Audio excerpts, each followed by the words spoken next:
Hi, and welcome back to Minute Tidbit Linguistics Edition.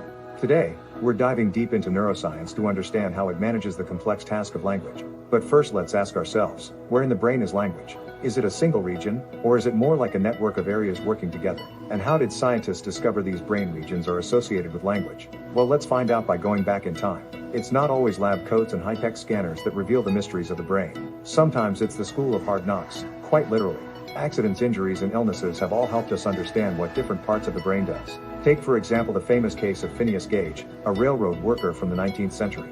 Gage survived an accident where a large iron rod was accidentally blasted through his skull, damaging his frontal lobes. Amazingly, he was able to walk and talk immediately after the accident, but his personality underwent a drastic transformation. This gave scientists early insights into the role of the frontal lobes in personality and social behavior. Similarly, our understanding of Broca's and Wernicke's areas largely comes from studying people who have suffered strokes or brain injuries in these regions. Remember that in previous episodes we've talked about how our brain is more like an orchestra than a soloist? Well, language is no exception.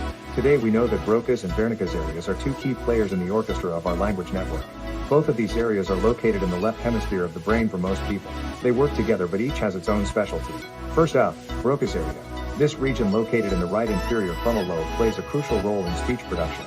Named after Paul Broca, who discovered it in the 1800s, damage to this area can result in Broca's aphasia, a condition characterized by an impaired ability to produce speech fluently. The interesting part is despite this struggle, other cognitive abilities like understanding language and performing non-language tasks are usually preserved. That's a strong clue that language isn't controlled by just one area in the brain. Now let's talk about Wernicke's area. This region found in the superior temporal gyrus is primarily responsible for language comprehension. Just like Broca's area, it's also named after its discoverer, Carl Wernicke. And yes, you guessed it, damage here leads to its own unique set of problems known as Wernicke's aphasia. Individuals with this condition can speak fluently, but their speech often lacks meaning or is filled with made-up words. This gave us crucial insights into Wernicke's area as a key region for language comprehension. What's striking is that individuals with Wernicke's aphasia may not even realize their speech makes no sense, which is quite different from those with Broca's aphasia who are usually aware of their difficulties. Now these two areas don't work in isolation.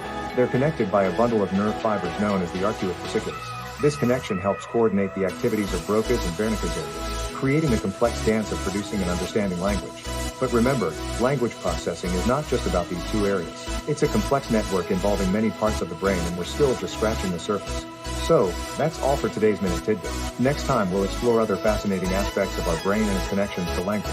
But until then, remember, your brain is an orchestra and every region plays its part. Thanks for watching, and keep curious.